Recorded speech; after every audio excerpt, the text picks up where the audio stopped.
Bloomberg Audio Studios. Podcasts, radio, news. Governor, I do want to hear about your trip in just a moment, but I do need to start with Beryl here and the news that broke last night. President Joe Biden telling the Houston Chronicle they had to delay distributing supplies because they weren't able to reach state leaders for the needed disaster declaration request. What's your response to that? Is that true? Oh, first is false, completely false, and it's bizarre. You would think that if a president were to make an attack like that on a governor, he would have the receipts to prove it. To the contrary, Julie, I have the receipts to prove he just flat out lied. Because, Julie, I've received multiple phone calls from President Biden in the aftermath of prior disasters when he called me, and he called directly in the very same number every single time. That number has not been called by either the president or anybody in the White House at all during this episode, with one exception, and that is on July the 5th. I did receive a phone call on that very same phone number that President Biden has used in the past from one of his cabinet members or FEMA director. So here's the point. People who work for Joe Biden use the same number that Joe Biden had used in the past to give me a phone call. When Joe Biden said this time he called me, he just flat out made it up. Now, did anybody from Texas reach out to the White House to say, hey, we need this disaster declaration? Did anybody request that?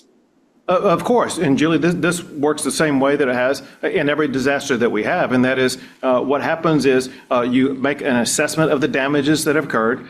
Mathematically, it has to add up to a certain dollar amount to get a FEMA award. And we waited until the dollar amount was met and then sought the grant from FEMA. And it was actually awarded by Joe Biden. So Joe Biden stepped upon his own success by trying to help out Texas by making up a fabrication that has no tether to truth whatsoever. I do want to talk a little bit about Beryl. As you know, more than 2 million people without power. There's a lot of frustration right now with CenterPoint, that's handling 75% of it. What should be done to handle this? And are you concerned about how this was handled from a city, state, and CenterPoint level? Well, so when you look at the fact that a Category 1 hurricane has come through Texas, the sole remaining issue is a horrible issue for our fellow Texans, and that is more than 2 million Texans out of power. Julie, this should not be happening whatsoever, period.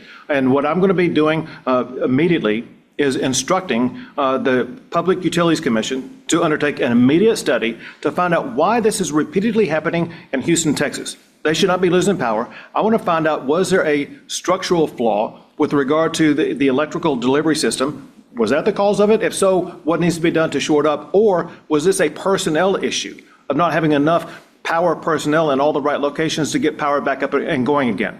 All I can tell you is this. I want the PUC to provide information to both me and to the Texas legislature so that we will be able to act on it next year to make sure that events like this never happen again. You are away right now talking about trade, but when you look at our own state, do you think because of all these problems happening in Houston right now, some businesses are going to say, hey, this is not a good place to go because there have been so many issues there?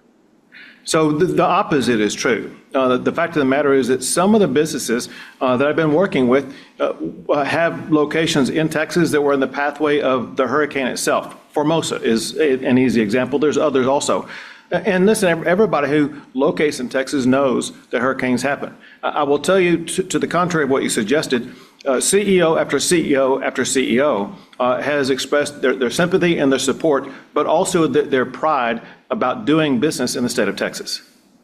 Let's talk a little bit about your trip right now. I know you toured a Samsung facility, obviously a very big deal for us here in Texas. Do you expect more business from Samsung, and what are you gathering on this trip?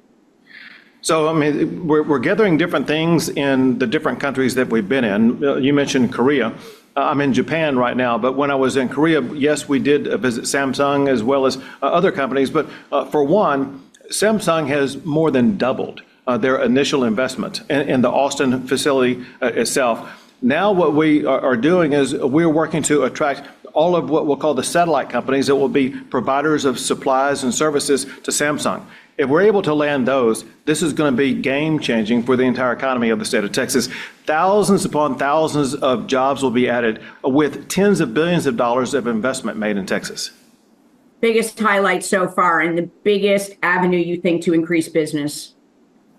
in Well, the there's a state? game. Listen, we all know that there are 2 or 3 factors that will determine the future. One is microchips, another is space. And with regard to both of those, being able to set up a state office by the Texas Economic Development Team in Taiwan, the first time we've ever done that, and recognize Taiwan for the important partner that it is, and then have an agreement with the country of Taiwan, and to meet the president and talk about not just economic issues, but also geopolitical-based issues. It was both fascinating, but also strategically important to the future of Texas. That said, I mean, what we're doing today in Japan, what we did yesterday in Korea, all are very valuable as it concerns the bottom line to growing businesses in the fastest growing business state in America. Before I let you go, because I know I'm short on time, your message to Houstonians right now and to Texans that are really frustrated and angry. So ever since I left the state, my mind has never left the state of Texas. All I can think about while I'm here is what's going on in Houston and elsewhere.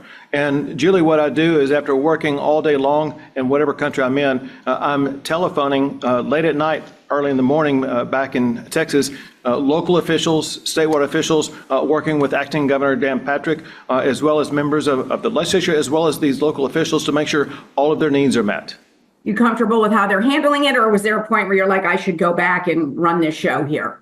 So, Julie, the way a hurricane response works is that we prepare all year long for hurricanes, and then a week in advance before a hurricane reaches our shore, we deploy Texas Division of Emergency Management personnel across all of the entire affected area. We had personnel from TDM, from Brownsville over close to Louisiana, all the way up to near Shreveport or Texarkana to make sure that anybody in harm's way was going to have their needs addressed. The big problem that we're facing, however, is a power problem and delivering that power to customers, and we will not rest until we get that fixed.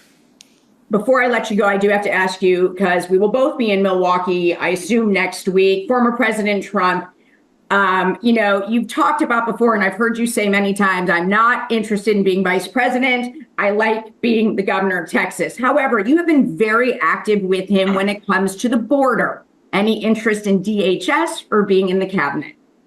I'll tell you this, Julie. The most important political job in the United States is President of the United States. The second most important political job in America is Governor of Texas. And I'm running for re-election as Governor of the great state of Texas.